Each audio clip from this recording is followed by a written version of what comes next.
जेठानी जी, आप मेरी सास बनने की कोशिश मत कीजिए। मेरा भी दर्जा इस घर में वही है जो आपका है। बेवजह आपको मुझे समझाने की और बीच में टांग अड़ाने की जरूरत नहीं है। मोहिनी ने एक तरीके से सुनंदा को सुनाते हुए कहा, जो सबके बीच बैठकर उसके काम में मीन मेख निकाल रही थी।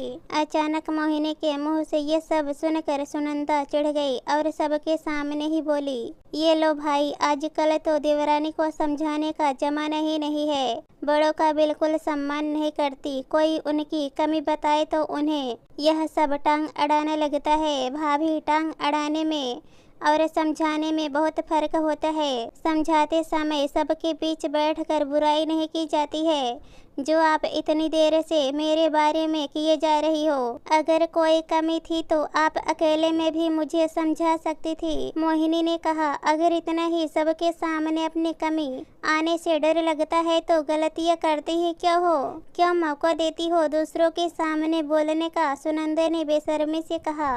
बड़ी बहू, चुप रहो तुम, क्या बोले जा रही हो? घर में रिश्तेदार मौजूद हैं और तुम सबके सामने ही शुरू हो गई। अगर काम में मदद नहीं कर सकती हो ना तो क्लेश भी करने की जरूरत नहीं है। चुपचाप शांति से बैठ जाओ। अब की बार बुआ सास वंदना जी बोली। वंदना जी की बात सुनकर सुनंदा चुप हो गई। आखिर वंदना जी के सामने क्या ही बोलती। वैसे भी वंदना जी का रुतबा और ओहदा दोनों ही ऐसा था कि उनके सामने कोई बोलता नहीं था। खुद ससुर रोहित जी उनकी कोई बात नहीं टालते थे। रोहित जी के 2 बेटे और 1 बेटी थी।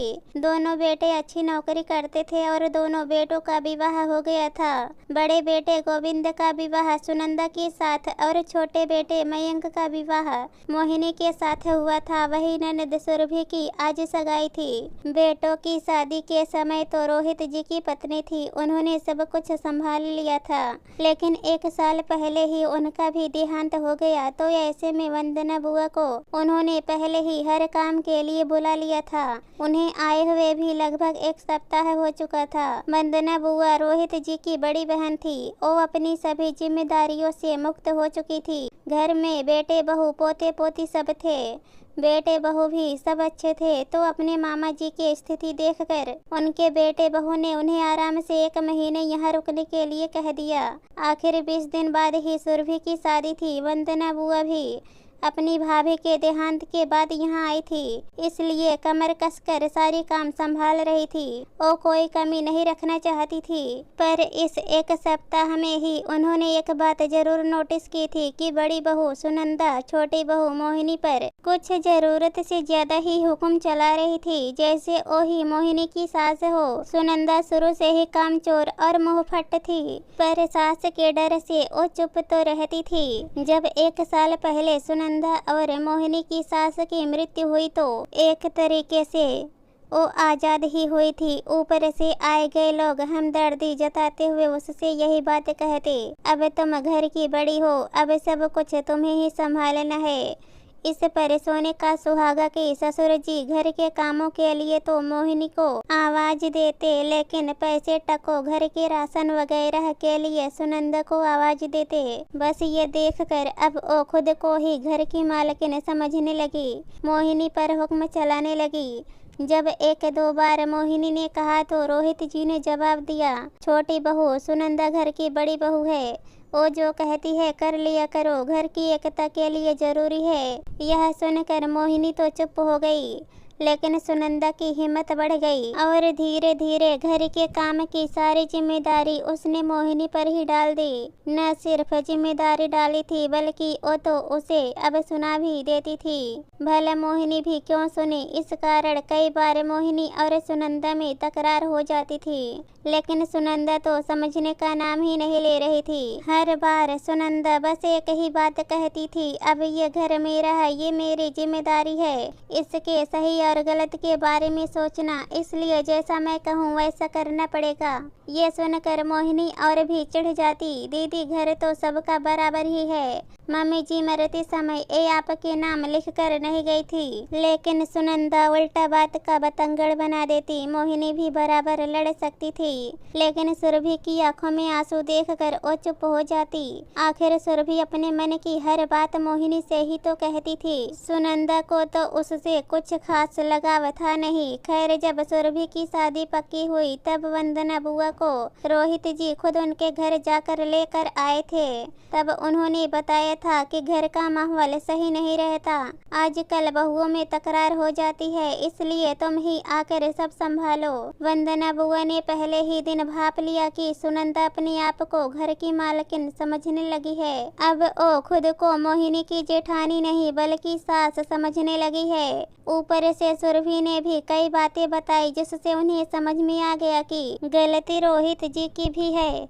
अब आज सुरभि की सगाई थी। सारे प्रोग्राम के बीच में सुनंदा मोहिनी पर कुछ न कुछ ताने कसती रही, पर काम न बिगड़ जाए इसलिए मोहिनी चुप रही। लेकिन जब लड़के वाले रवाना हो गए और घर में कुछ खास रिश्तेदार ही बचे, तब मोहिनी ने सुनंदा को जवाब दे ही दिया। खैर, वंदना बुआ ने बीच में बोलकर बात को वहीं खत्म कर दिया, लेकिन ये देखकर रोहित जी ने उनसे कहा, देखा मैंने कहा था ना, यही सब हो रहा है हमारे घर में। दोनों बहुएं कब तकरार करने लग जाती हैं पता ही नहीं चलता। भाई, गलती सारी क्या बहुओं की है? बड़ी बहू में बिल्कुल भी बड़प्पन नहीं है तो भला छोटी बहू कब तक सुनती रहेगी? फिर ऊपर से आप घर की एकता के लिए छोटी बहू को ही झुकने को कह रहे हो।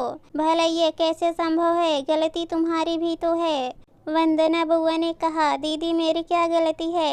रोहित जी ने सवाल किया। जब तुमने खुद घर में देखा कि बड़ी बहू छोटी बहू पर बस हुक्म चला रही है और घर के कामों में उसकी मदद नहीं कर रही है, तो तुम्हें उसी समय बड़ी बहू को रोकना चाहिए था। फिर तुमने क्या कहा? छोटी बहू घर की एकता के लिए तुम चुप रहो। छोटी बहू को सिर्फ घर के कामों के लिए बुलाया जाता है, जबकि बड़ी बहू को पैसे टको बाजार के कामों के लिए। क्यों, कहीं लिखा है कि घर की छोटी बहू ही घर का काम करेगी? घर की बहुओं में इतना भेदभाव क्यों? वंदना बुआ ने कहा तो रोहित जी को अपनी गलती का एहसास हुआ। तो दीदी, मैं एक काम करता हूँ, मैं घर के काम बराबर बांट देता हूँ और पैसे टकों का काम भी कभी छोटी बहू कर लेगी तो कभी बड़ी बहू कर लेगी। ये सुनकर वंदना बुआ हंसते हुए बोली, करके देख ले भाई, मुझे तो नहीं लगता कि अभी ये सफल होगा, क्योंकि बड़ी बहू को अब हुक्म चलाने की आदत हो गई है। भला अब वो बहू की तरह क्यों काम करेगी? मतलब इलाज तो समय पर ही किया जाता है, तभी सार्थक होता है। इतने लंबा समय लेकर के इलाज करोगे ना तो वो सफल नहीं होगा। सुरभि की शादी हो जाने दे, उसके बाद दोनों को अपनी अपनी जिम्मेदारी खुद उठाने दो।